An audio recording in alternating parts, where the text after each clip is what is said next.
I'm a chemist, and I also am interested in other things. Hi, hello, and welcome to Coffee Lit Rev. I'm Chris Hendon, sat here in Eugene. It's my pleasure today to talk about a paper published in Scientific Reports. The title is The Role of Fines in Espresso Extraction Dynamics. The paper was published by Smirkia and colleagues, and it was published in 2024, so just earlier this year. Joining me today to talk about this paper is my virtual producer behind the glass. He's not a virtual producer, he's a real producer behind virtual glass, Doran Pennington, as well as possibly the most decorated competitive barista in German history, Nicole Battefeld-Montgomery. Nicole, you have come first place in the German Barista Championship in 2018, first place in the German Coffee and Good Spirits in 2019, first place in the German Brewers Cup in 2021, first place in the German Brewers Cup 2022. And then you really let the team down with a second place in the German Latte Art Championship 2024. I think somewhere in this list, I saw you also came second in the German Cup Tasters Championship. The only thing you haven't done is roast. We don't have time to talk about all of it. Tell me about the structure of the Coffee and Good Spirits competition and what you did to win first place. Okay, so hello. Thank you so much for introducing me so nicely. And straight into one of my favorite competitions, actually. Coffee and Good Spirits is a very fun competition because it's not as strict and not as strictly coffee-based as the other competitions. So you are a little bit more free. And you have one thing that also gets evaluated, and which is showmanship, I would say. So people like how professional you are, or like how, what is like showmanship? bartending skills. How can you convince the people about your concept? It's you can have this little bit of magic on the floor. In case like when you do Brewers Cup, you need to be more composed. Very usually a lot of science has been applied to the competition. But Coffee and Good Spirits is just you're there to have a great time and to serve amazing drinks. All right. And yeah, you have to make one hot drink and one cold drink, and one needs to be espresso based and one needs to be filter coffee based. Is there a strategy in that? Do you tend to find like the hot one tends to match better with the espresso based drink or something? Well, it's much easier to get a good tactile from espresso being shaken. So because it gets really foamy. So I see. I tend to use espresso for the cold drinks. And filter coffee has a higher volume. So one of the mandatory drinks that you have to serve in the finals, if you make it to finals, is an Irish coffee. And an Irish coffee has a certain volume because the glass is so big. So I, in my case, would probably use a filter coffee for that. I see. So in the final, if one of the drinks is an Irish coffee, which is typically what it's the traditional one is some sort of foam, like a cream, Jameson and coffee. Is that right? Well, it's actually very strict by the rules. It has to be a sweetener of some sort where you can use sugar or honey. It needs to be coffee. It needs to be cream, but the cream can't be flavored. Okay. And it needs to be whiskey of some sort. So you need to source your own whiskey, which is also very fun. Yeah. Okay, so an Irish coffee then is one course that you serve, and then the second one is seemingly more creative. It's up to you as to what you do with it. Yeah, exactly. So I actually have the recipe here for the drink that I made in 2019 when I made it to the finals. The competition was in Berlin, which was amazing for me because I could just drive up. Yeah. And the drink I made was Berlin Calling. And it had a 1212 Indigo Jasper, which is the coffee from Ethiopia. It was like a very heavy fermented carbonic maceration coffee, which had a lot of purple fruit notes. So I made this as an espresso. And then I added a cold brew liqueur that I've made myself from like a rum base. And then I added tonka bean and vanilla and all of those spices that make you kind of like feel like home. And then the mandatory alcohol was gin Meridor.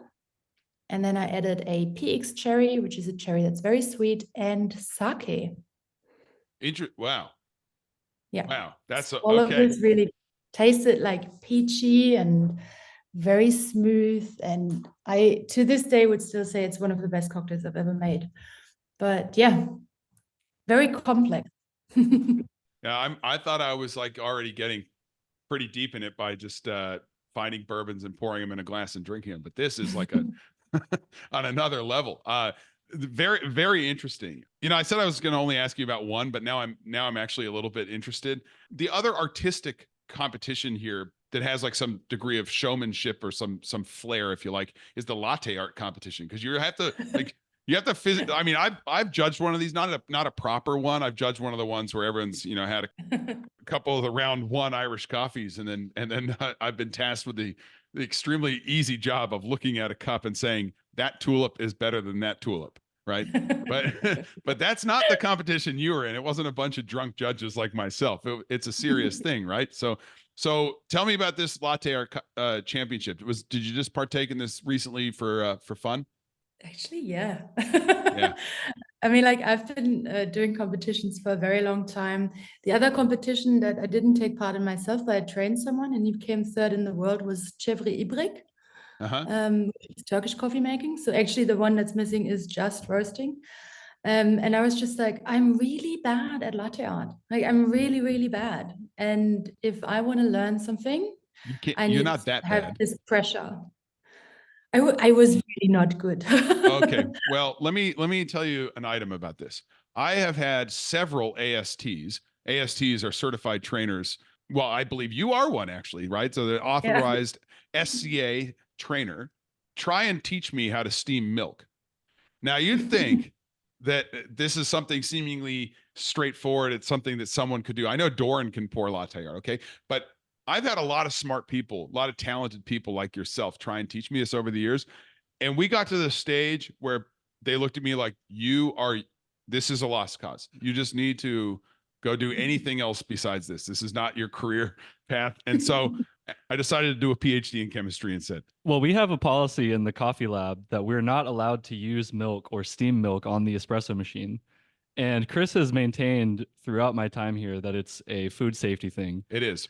I am now convinced that it's because he doesn't want to be humbled by me pouring some beautiful tulip in front of him, and like a 15 layer Rosetta. I mean, okay. Anyway, so Well, I'm actually working with a company now that builds a coffee machine for home use that has an integrated auto steam, so that this problem is not a problem anymore.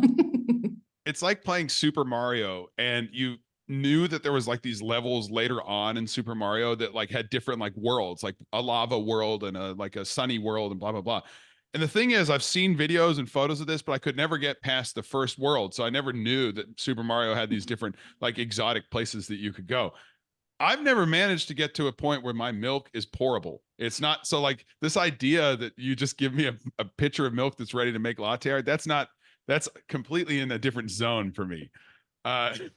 Okay, look, we could talk forever about this stuff, but instead what we need to do is transition to talking about the paper that I sent you. So first of all, let me ask you, do you find yourself reading the scientific literature often? I can tell you that when you asked me to read this paper, I nearly cried, because it's been years and years and years of me working on these fairs, on these trade shows, and all of the people always thought I'm just there to serve them water and Coke.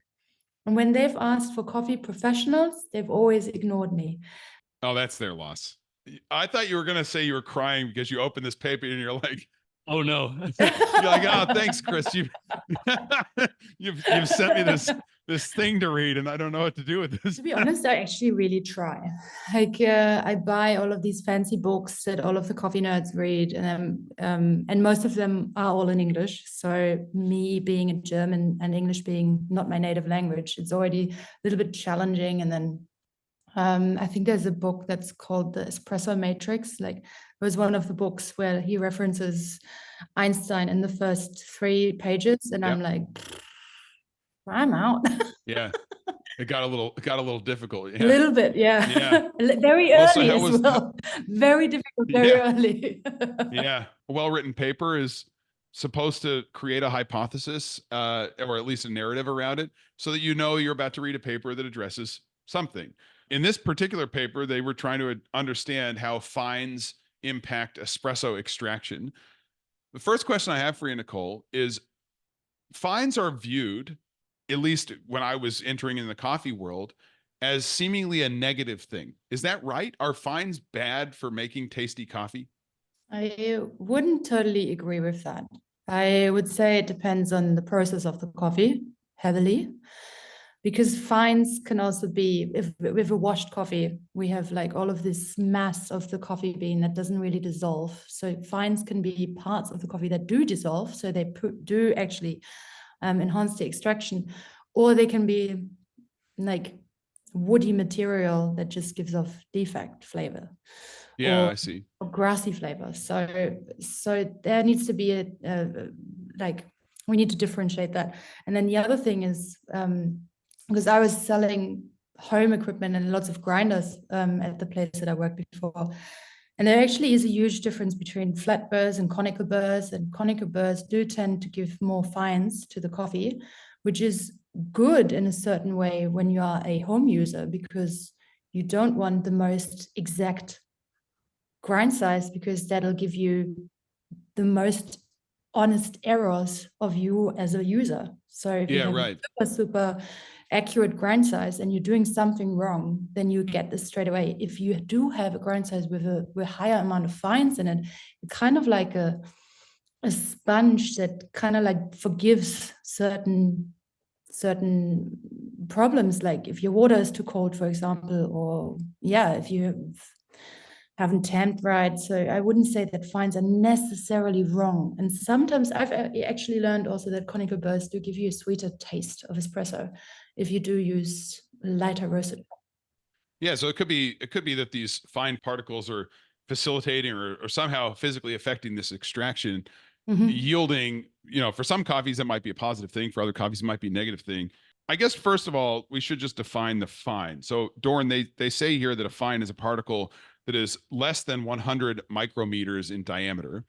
And the origin of these, at least to my understanding, is that when you grind something and you fracture it, you get big pieces and you also get dust. And this dust happens to be more or less in the vicinity of 100 micron and below. There's some particle size distributions presented in this paper. Nothing unusual in their particle size distributions. They basically look like ground coffee.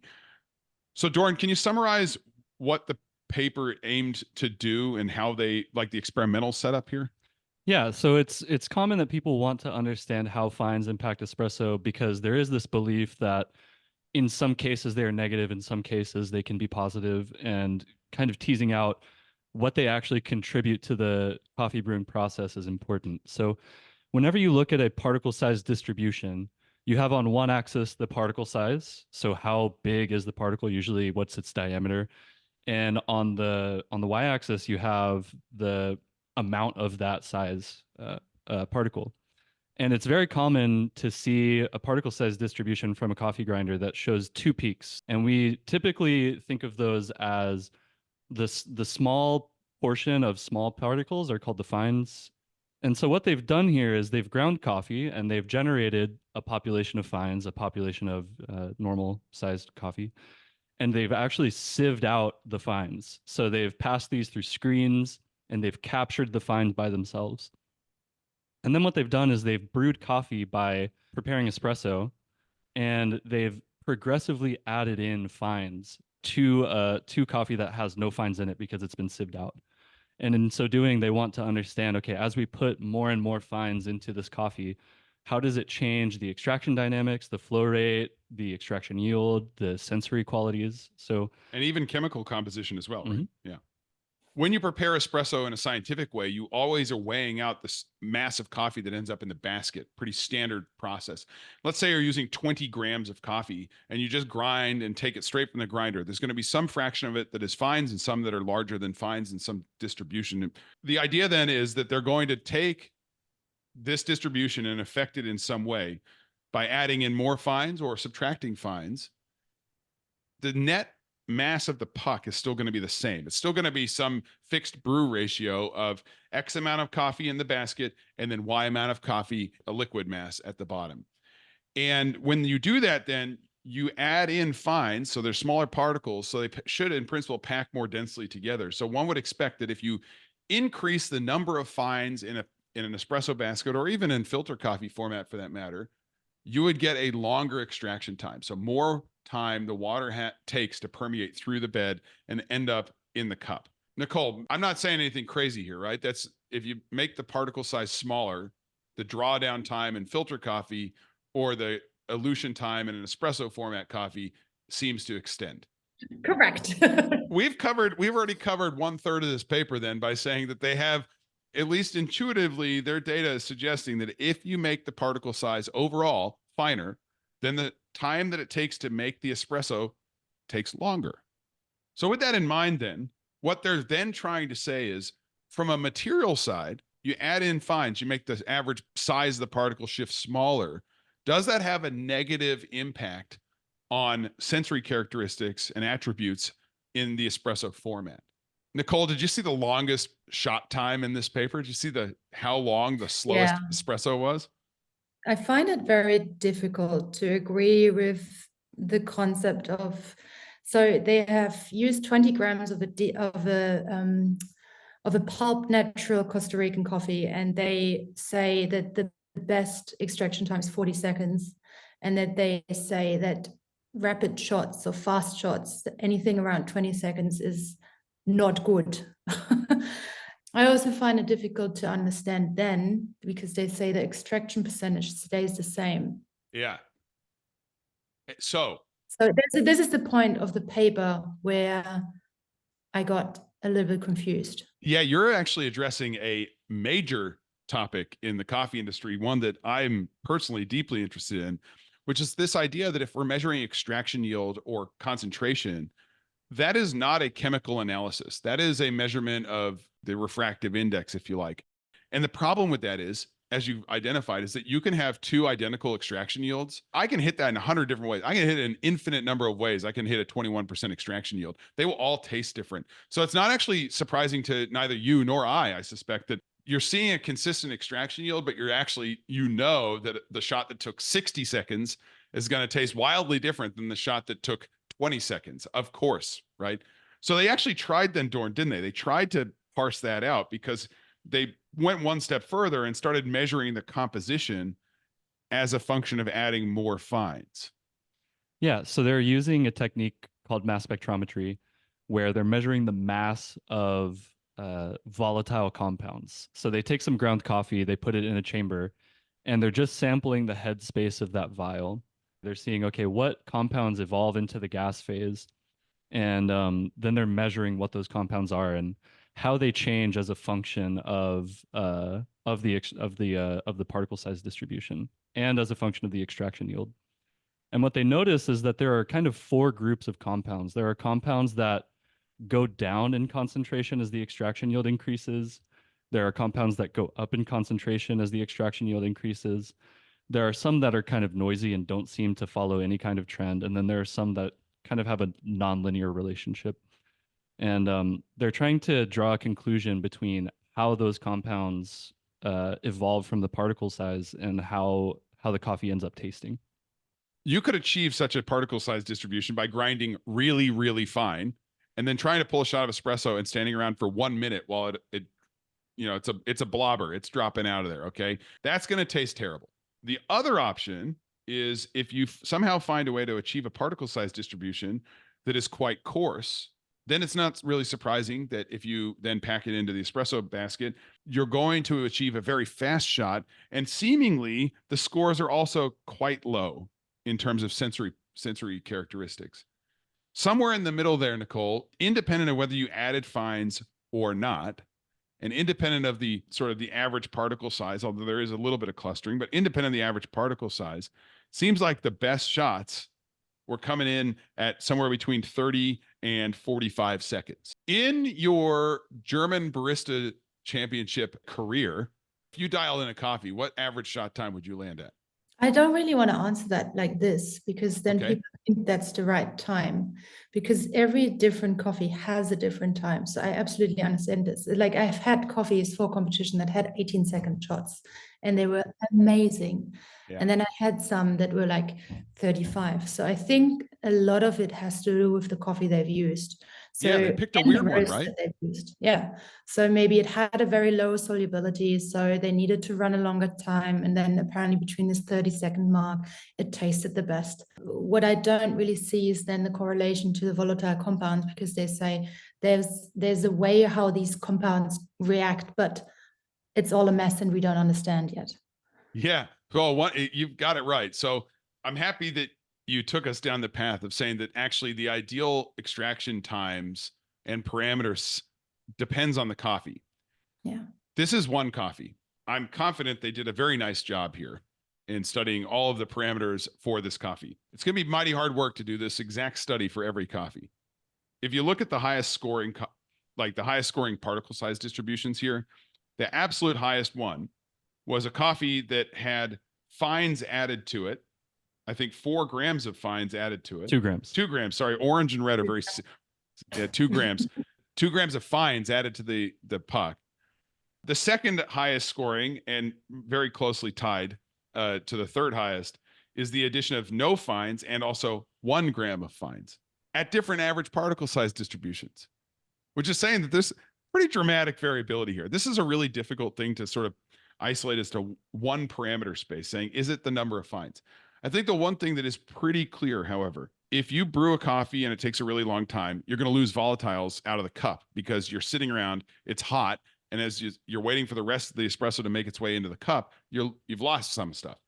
If you go too fast, it seems like, at least with this particular coffee, if you go too fast, you don't get all the kinetically limited, poorly soluble, slow stuff to make its way into the cup that might add the flavor profile of this particular coffee. All in, they say a couple of interesting things in the conclusion. One of them is that if you care about volatiles, you might want to go fast. If you add fines to the basket for this coffee, you don't really get a linear relationship with quality. In other words, fines for this coffee aren't bad. They aren't good. It's just you add fines, they just seem to seemingly slow down the extraction. Doran, am I missing anything? Well, Nicole, I have a question for you, which is that, I have a lot less time in the coffee world than you do. And when I was learning how to make espresso, I was kind of taught by the coffee YouTube community that what a fine does in espresso is a fine particle will over extract because it's got more exposed surface area. And as you pass the water through it, you're going to be over extracting from that particle. And so my view was that the more fines that you have in an espresso puck, the more likely it is that you go into a place where you taste over extracted flavors, right? You start to make your shot really bitter. And the finding of this paper is that you can add 2 grams of fines to a basket. So you can add 10% more fines into a basket and have a really, really good tasting shot of espresso. In fact, the best shot that was measured by the sensory panel. So what does that say to you about what fines do in espresso and how should we think about them? So I think what's definitely missing in the paper is the actron of the roast, because we don't know that. And if we would know that, we'd have a good marker of how dark the coffee is roasted. Because yes, fines do over extract, but also boulders do under extract. So it's always a symphony of particles that give certain flavors. So while boulders give more acids, if you have too many boulders, your coffee is going to be too acidic. So you need the over extracted compounds. It's a little bit like cooking. You need a little bit of salt, and salt itself tastes very salty, but put it in the mix and it'll enhance all of the other flavors. And that's basically coffee making in all of its ways. Let us assume that the fines, the small pieces and the big pieces, are compositionally the same. In other words, the big stuff, you ground the coffee and the little pieces have the same compounds in them as the big ones. Okay. If you only use the boulders, then the water is going to fly through that puck, right? You're going to relatively under extract because there was no way to slow down that, the contact time. But you yourself are a master of making sure you don't under extract when you're using boulders because you've won the Brewer's Cup. The way you do that is you slow down you let the coffee touch the water for a longer period of time, right? So the reason that your filter coffee, you just don't get as concentrated, but the reason your filter coffee tastes good is because you've actually given it the appropriate amount of time to impart flavors other than just what you get out with on the first initial like 100 milliliters that you poured over it. Can you achieve over extraction in the espresso format with only boulders? And I think the answer is no, because No, I you think can. I think how do you do that? if you lower the pressure. So if you start affecting the rate in which the water makes its way out of the puck, then yes, you can, of course. I think this paper is addressing that exact thing, is that they isolated all those variables and they say, okay, now if somehow we just let time be a dependent variable, so if we just affect the permeability of the bed, then what we get out is you're just beholden to the amount of time the water touched the coffee. And if the fines seemingly increase that time, then they will change the flavor. And I think that's actually a nice, clean finding that aligns more or less with what coffee professionals and myself in my lab tend to operate around, which is, hey, if you're getting over extraction, you might want to grind coarser, but it's not necessarily because the fines are themselves imparting negative flavors. It's that the whole puck is imparting negative flavors because the fines are there. Yeah, if you look at figure 3, you see a really nice, more or less linear relationship between extraction time and extraction yield, which is independent of how many fines are in the coffee. There's no clustering of, oh, whenever we have a lot of fines in the puck, the extraction yields are always higher because we're over extracting those fines, right? It seems to all come down to how long does the water touch the coffee. Nicole, do you want to give us a summary of what you took away from this paper then? Because for me in my lab, I read these sorts of papers as very helpful because I can now cite this paper in my introductions and say that fines affect bed permeability. See this paper that did a nice comprehensive job of studying this particular pulped natural Costa Rican coffee that they chose to use. What are you going to use this paper for? Is it going to affect the way you teach people about fines? Is it aligning with what you knew already? I find it really funny because the only thing that I take away from this paper is a fast shot time to enhance volatile compounds. Sometimes you're like, oh, no one's actually done that experiment. Everyone kind of thinks this to be true, but no one's actually, there's no data I can look at. So this kind of fills that niche in the coffee world to say like, yes, fines slow down espresso. Everyone knows that, but you need a data set to point at. So that's kind of why. For me, that's all very logical. But what I found interesting, especially coming from like a perspective where you want to enhance the experience for a judge or a customer, and you want to use aroma as one of your striking elements to present your espresso, then apparently aroma is best when your shot time is a little bit faster. And I think that's a very good thing to learn from this paper. I couldn't say it better, so I'm not going to try. Instead, what I'm going to say is that, so at the scientific meetings that I usually operate in, not the coffee science ones, but the ones like the American Chemical Society meetings and APS, the American Physical Society, and so on, over the years, I've learned that you go to these meetings and you find that, yes, of course, the science is still the primary reason you're there, but you're also going to stay connected with your community and make friends. And over the years in chemistry, I've got my own little community. And I'm sure, Nicole, that you have your community of coffee people that you see at all the coffee trade shows. Well, I was invited to go to host in Milan. And that's a trade show that I do not typically operate in because that is really the biggest trade show for kitchen equipment. I mean, they had everything from making pastries to making coffee to knives to flatware, pizza oven, everything, right? And I get there and I know nobody and everyone's wearing suits and I oppose suits. I'm strongly against suits. And you and I had never met. And I immediately knew that I'd found a conference friend, but also a friend at this meeting. Oh. And, you know, it's for those that haven't been to host, it's awesome. It's huge. Nicole and I spent a portion of our time off wandering around tasting all of the gelato. Oh God, and we had to act so professional. We're like, no, we need to try this one as well. I mean, those guys saw me coming from a mile away. They're like, oh no, we're gonna be running low on the chocolate gelato at the end of this.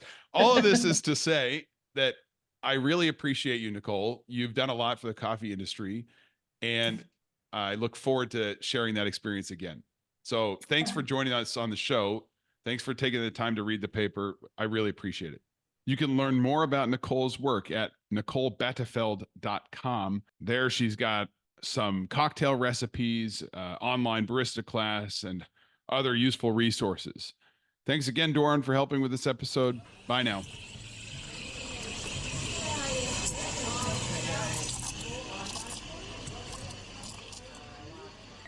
Espressi.